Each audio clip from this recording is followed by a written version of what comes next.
Assalamu alaikum. وعليكم السلام ورحمة الله. Welcome to the official podcast of Adil Muzammil. جزاك الله خير عادل. I feel grateful that you're here, and I'm happy that you're here. And we've got this beautiful setting that we can have a very short discussion, you and I, about some of the things that are really on my mind that I feel we could learn from. Especially with you because I've seen some of the things you do, and I know you're out in the US, and I know you're in California, I know you're in San Diego, but I feel that there's a big US scene that you're a part of, and it's the Dawah scene in the US. And being here for the last few weeks, I want to know your reflections of what you've perceived and seen of the UK Dawah scene. Well, alhamdulillah, wa salatu salam ala rasulillah. I mean, no doubt our brothers and sisters in the UK have been kind of at the forefront of da'wah. I mean, if we look at the da'wah from Hyde Park and Speaker's Corner and other places across the UK, they kind of put that street da'wah on the map. So we appreciate them doing that. May Allah protect our brothers and sisters that are doing da'wah in the UK. At the same time, I think in the UK, you do have a lot of drama, you have a lot of inner da'i conflicts and this da'wah group against this da'wah group. And sometimes it may be valid, like somebody goes against the Quran or Sunnah or something, but many times it's very personal, it's just personal beefs that are online, and that doesn't really benefit. For us, I think as Muslims, the best thing is when we have a personal disagreement, or even if I see my brother Adil is doing something wrong, it's good to kind of take him to the side, sit down with them, and speak to them, and try to solve that thing. And if not, then kind of do your own thing. But the drama online gets views, but it Right. doesn't benefit the ummah. And do you think sometimes that is get a little bit lost between the fame and the views and the sincerity and the prophetic message that's there? Well, I mean, of course, may Allah protect us all. May Allah keep us on the right path. All the brothers and sisters doing da'wah, we make dua for them. This isn't a criticism of them, rather a nasiha for myself, first and foremost. You have to be very careful because the Anbiya, the prophets, this was their job. This is the job of the prophets. And the prophets, as you see, they didn't ask for ajr, they didn't ask for reward from the people. They didn't ask for money. They didn't come and say, okay, fund me, or here's my Patreon, or, rather, I mean, they really did it for the sake of Allah. They sacrificed their own time, their own life, their own wealth for the sake of spreading the message of truth, the message of peace, the message of Islam. And da'wah, when it becomes your job, becomes scary because then you start thinking, okay, if I don't get enough views, if I don't get enough Patreon funding, if I don't get enough YouTube money, if I don't get enough sponsors, then how am I going to pay my bills?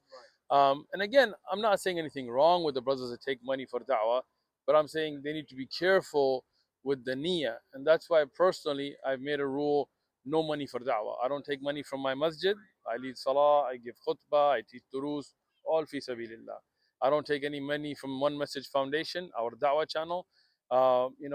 Even though may Allah reward all the brothers and sisters working hard, that sometimes people donate, and we take that money and we buy English translations of the Quran, we buy equipment like cameras and tables, and we pay for services like taxes and stuff. But as du'at, we just do it for the sake of Allah, because then we're not worried about getting cancelled. We're not worried about what I can and can't say. We're not worried about are we getting views or not. Get views, alhamdulillah. Don't get views, alhamdulillah. Ma alayna illa balaghul mubin. It's not upon us except to convey the message clearly. Um, with with the Dawah scene being the way it is today, and with the difficulties that we have, that you can't just do Dawah alone. With social media being the way it is, YouTube, these are massive platforms. And if you're going to do Dawah, you have to make it a full time job. And if you are doing it like a full time job, like certain Da'i are, how can they do that and commit themselves to Dawah without earning money for it? Well, I would say the first premise is incorrect, meaning that you don't have to do it as a full time job. I have a regular job. Right. I go and work, I earn risk for my family. I work in the medical device industry with quality regulatory. And alhamdulillah, whatever da'wah I do it for the sake of Allah. Now, could I be doing more if I left my job and did da'wah full time? You can make an argument for that.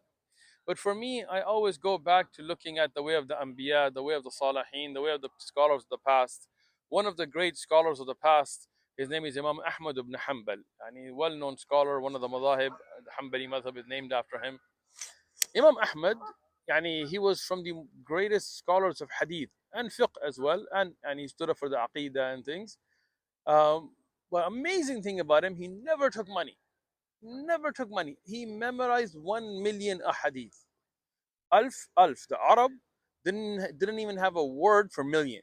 The Arabic language. Now today we say million or whatever, but that's it's English word, right? So what they said thousand, thousand, three zeros, three zeros, right? Meaning, I don't know of any scholar in the history of Islam that has memorized more ahadith. Imam Bukhari memorizing 2 to 300,000 and so on, right? So for him to be able to do that while working, he used to sometimes sell himself into indentured servitude when he was going to visit Abdul Razak Sanani in Yemen, for example, meaning he was planting and doing hard work to earn enough money to go to Yemen, and to study, to take hadith. And at times he was stitching the silwar, the pants, the silwar. It's a very lowly job, and many of his students, and at times at times he was imprisoned by the Khulafa, but at times when the Khalifa was friendly with him, they would tell him, take a salary. You can do more if you do it. And he made a principle not to. And he did more than many of those ulama that took salaries. So what I'm saying is today, alhamdulillah, our du'at are doing da'wah all over the world. Alhamdulillah, like I was in Chicago, then I was in New York, then I was in Dallas, Texas, and then, alhamdulillah, I came to the UK. I've been here almost 20 days. You know, we're doing da'wah. I went to Malaysia, Indonesia. Now, we did use OMF funds for some of the travel and so on, but I didn't take a single penny for that, my time, my effort, right? And I didn't even work during that time as a consultant. If I'm not working, I'm not getting paid. But Allah put barakah in my risk. I was able to do it, go all over without taking a salary. Social media, alhamdulillah, may Allah reward. We have a brother in Kuwait. I'm not going to mention his name or anything. He's sincerely helping us for the sake of Allah. I've never met him. I've never talked to him on the phone. Only messages back and forth. He does our thumbnails and a lot of our shorts for the sake of Allah. His ajr is with Allah. A lot of the social media that you see on Instagram and TikTok, there are brothers and sisters out there in their houses that are not being paid by us. They're not members of OMF, none of that. And they're the ones really driving the da'wah, our videos, shorts, and clips all over the world. And because of them, people are becoming Muslim. So I don't think you need to do da'wah full time. You can, but you can also work on the side. You can be a teacher. You can be, a consultant like I am. You can do a 9 to 5, to be honest. I mean, um, before we move on to the teaching, I'm glad you raised that. I think the message I'm understanding from here is that if you want to do it sincerely, if you want to follow in the path of the prophets, then you've got to take out anything else apart from the invitation to Allah. There you That go. has to be it. That's it. And otherwise, there's going to be a percentage bias that this much for Allah and this much May for Allah what protect us. Yeah, I mean, that's tough. It's a tough إنما balance. الأعمال بالنيات, right? Every deed is based upon the intention. I'm not here to doubt anybody's intentions, right? But when you get money involved, all I'm saying is be very careful. Got it. Got it. Maybe they can pull it off. I would be afraid. Before we go into it, I want to know how you got into da'wah. How did you get into it? Yeah, it's a long story, but I'll give you the short version, inshallah. It's online. You can check the One Message Foundation channel. One of them, you can see the full story. But basically, I was raised away from the religion, meaning I didn't have any Muslim friends growing up. My parents were very secular. I kind of was raised, hanging out with Mexican gangs, and gangs with us are not like gangs in other countries where it's like 30, 60 people gangs. I'm talking about gangs that have, 50, 60,000 members across the world, like the Sureño gang, or MS-13, which is a part of the Sureños, or 18th Street, which is again also part of the 13 stands for the letter M. It's a Mexican mafia. So Sureño, so A is one, B is two, C is three, 13 is like for that. the letter M. 13 is Right, for the okay. letter M. M for the Mexican mafia, right? That's the Sureños. Sureños means Southern Californians, right? So the Sureño gang is international. You can find them. And then it has sub gangs, meaning Sureño is a prison gang in essence. And then under it are like 18th Street, but they're also Sureños. MS-13, they're also Sureños. Right. Even though those gangs of war on the street, but in the end, in prison, they'll roll together because they're Sureños. So these are gangs with hundreds of thousands of followers across countries. Each one of those sub gangs could have 1,000 members, 500 members, 600 members. I was from a gang called East San Diego, which had about 600 members, and that was just our sub gang. But then we plugged into the Sureños, which again is all over South America. They're even in Europe, you'll start finding them here, all across the U.S. and Canada and so on. Although it started and really was kind of developed in Southern California. So I'm from San Diego, SoCal. So I grew up with gangs, and my parents, mashallah, and they were very good parents. May Allah reward them, may Allah bless them, but they didn't really understand the environment that we were going to school, and all they worried was grades. It's like, Right. okay, if it's not an A, it's an F. Right. That's our, you could be a doctor or engineer, and if you Right. don't want to do that, you could be a doctor. And if you don't want to be a doctor, you could be an engineer, Right. open-minded. Those are your Yeah, choices. yeah. You know what? If nothing else, maybe a dentist. And it's a struggle. It It's is. a real struggle. It is. And we Yeah. have that in the UK, particularly with the South Asian community, that if you're not meeting this standard, Yeah. then you are a failure. Yeah, And it's troubling. and it's very. I mean, my parents again, they had that mindset that for success, you need to be a doctor, you need to be an engineer, you need to be rich, you need to have a certain type of car and certain type of house, and that means success. But it's true, if you look in the West, many times people are more financially even successful doing other things. Like in my family, everybody's highly educated. I mean, when I got my master's degree, it was like, masters. Right. And I got Yeah, my not a PhD. yeah. When I got my second master's, I was like, hey, I got two masters. Like, you don't have a PhD. You're not a doctor, right? Right. I hear So that. yeah, I mean, I'm gonna get a PhD, inshallah, just to please my mom. Just to make her happy. Understand this dilemma. But now, I mean, there are people who maybe they're better in business. Right. There are people who maybe, yani, they'll actually financially be more successful running. Like I have a person I know, not a family member, but a friend of the family that runs a janitorial service. Right. Meaning he's got tons of employees that go and clean out government buildings, schools, and so on, as a janitorial service, and he makes really good money. Like he makes better money than a doctor. Wait, can I stop you for a second and Yeah. just ask a question on this topic, right? Is this what is success then? Well, we'll get to that. So Okay. that's so I want to take over I want to discuss aspects first, Okay. because as parents, many times money is the main aspect they look at. Right. So the first thing I want to make clear is just pushing your kids to be doctors and engineers, even from a financial perspective, doesn't mean that they're going to be more successful or less. So, like I said, this family friend of ours, he makes more money through his business than a doctor does, right? But his family is ashamed of him, because they're like, well, he cleans toilets. Well, no, Right. it's not like he cleans toilets. He's got a janitorial service. He sits in a very nice office, and Right. he's got and even if he did clean toilets, and this is the second part that I was going to get to, which is, look, money doesn't equal happiness. As again, I'm not against money. Like, okay, we need money. I'm not foolish enough to think that you don't need money to survive in the world. That's just foolishness, right? Um, you know, Rasulullah sallallahu alaihi wasallam told us the hand that gives is better than the hand who takes, right? 100%. And Uthman radiallahu, for example, many times from what he spent for the sake of Allah, Rasulullah sallallahu alaihi wasallam said he bought Jannah. So there are many rich people who really do a lot of good for the ummah, and we need that. But is that success? Right now, I'm going to take it back to the evidences. I like to always go back to the Quran. I like to go back to the Sunnah. I like to go back to where the Salaf al Ummah. I don't like giving opinions, right? If we look at the prophets, they were the most successful of mankind, right? Obviously, they're the ones Allah chose. The best of mankind is the prophets. And then after the prophets, the Sahaba, and so on. Amongst the prophets, you have ones that are very rich, like Sulaiman alayhi salam and Dawood alayhi salam. They're kings, right?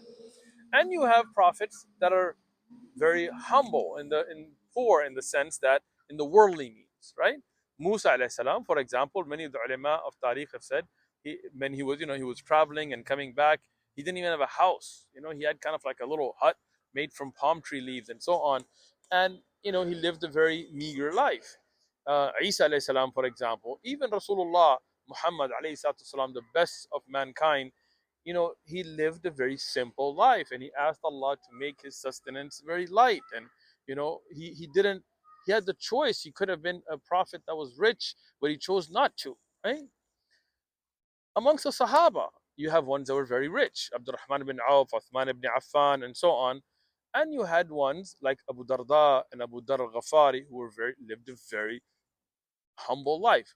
They were all successful because the success factor was their obedience to Allah, their obedience to the laws of Allah, their implementation of what Allah ordained. That's a success factor. Today, we find many people that may not be financially what you would consider well off, right? Meaning they may not drive a Benz or a Beamer or a Tesla or a Maserati or a Ferrari or all that. They may not own a 5 bedroom house, three bathrooms and a yard and all that, but they're happy. They're on the religion. They have a good family connection. They're good kids to their parents. Right. They enjoy what they do. That is happiness, Right. right? I'm not saying to be like some of the non-Muslim community where they're like, even if their children are doing drugs or whatever, oh, as long as they're happy. No, we have to draw lines.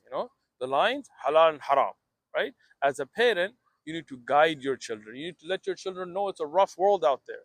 You're gonna have to have money. You're gonna have to have skills. You're gonna have to survive.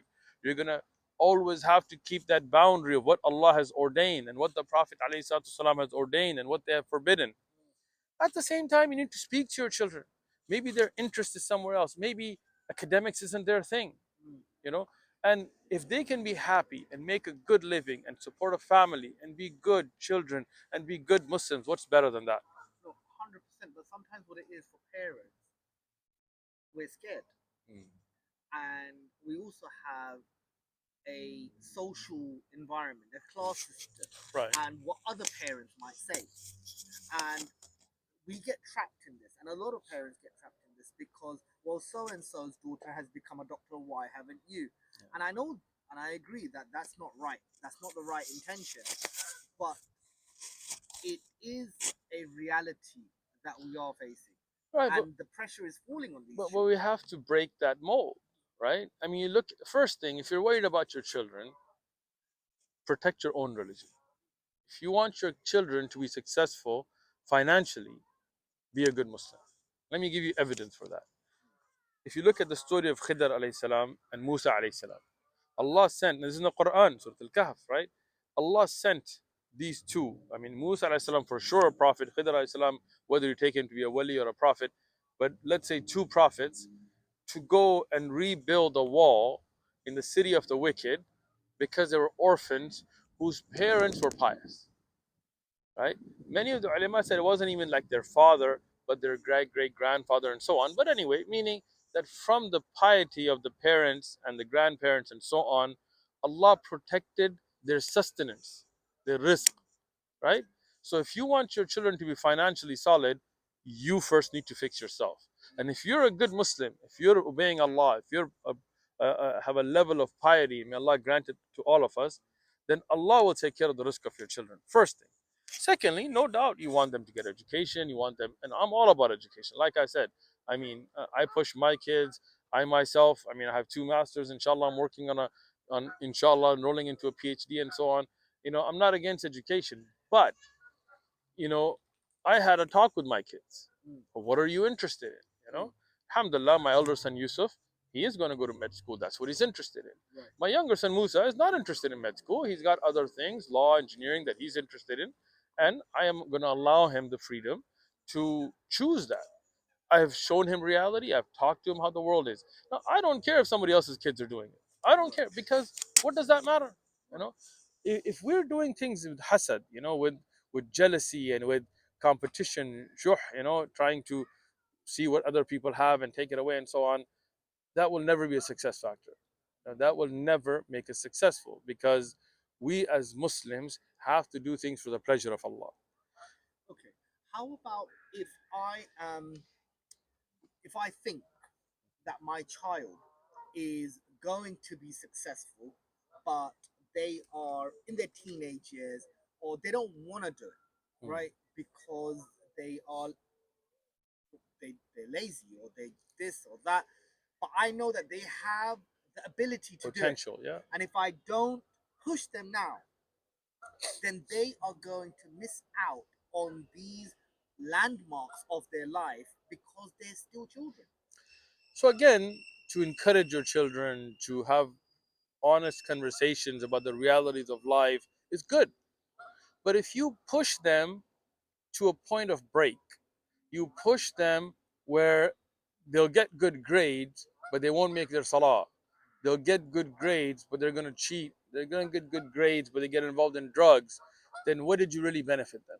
Right? Do you think there'll Because, be resentment from them? well, of course, right?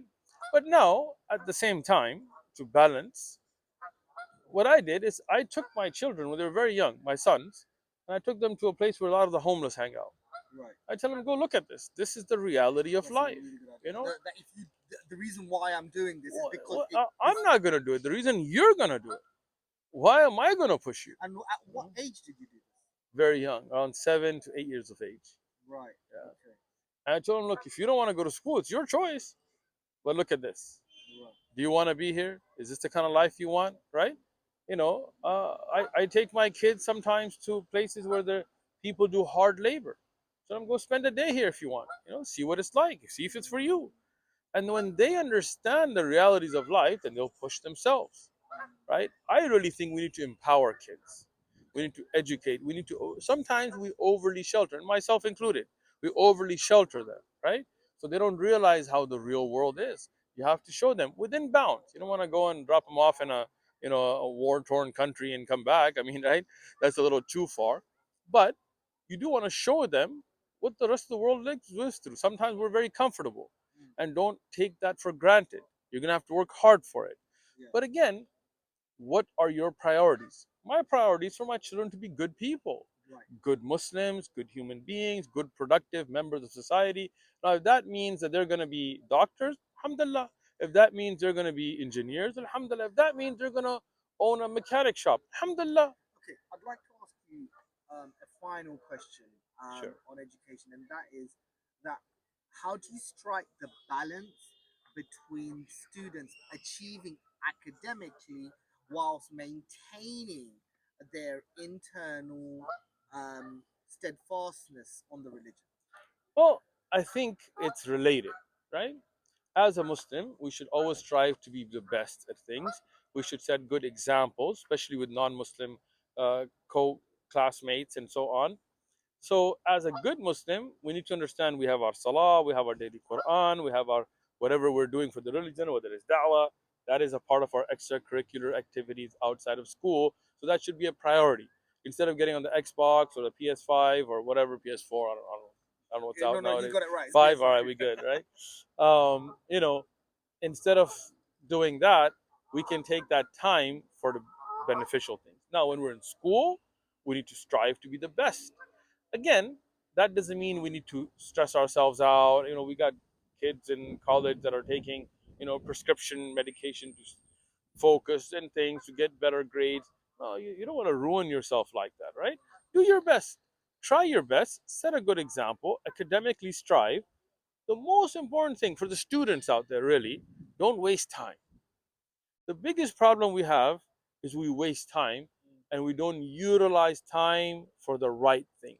Okay, that's fantastic, fantastic. And I have just a few more questions, and I know we have to go. No problem. Is that sometimes what it is that what we're doing is we're putting a lot of our as parents, we're almost outsourcing our pressure and our success on our children because of our failures Yeah, in maybe our family lives, in our work financially, commitments, yeah. right? All of those. What we're doing is we're inadvertently we're hiding from the world our failures by saying we're okay, and now it's on our children to also Yeah. continue that we're okay. And behind closed doors, it's very, very difficult. And that's why we see this Well, kind of, and we're seeing it with children that they're coming disturbed. one thing again is we keep letting the idea of showing off to others destroy our own relationship with our own kids. Yes. Meaning we're so worried about what the neighbors are gonna say, what the Smiths and the Joneses are gonna say, or the लोग क्या बोलेंगे? लोग क्या कहेंगे, बिल्कुल, यानी, to a point where our houses from the inside are destroyed, our relationship with our children are destroyed.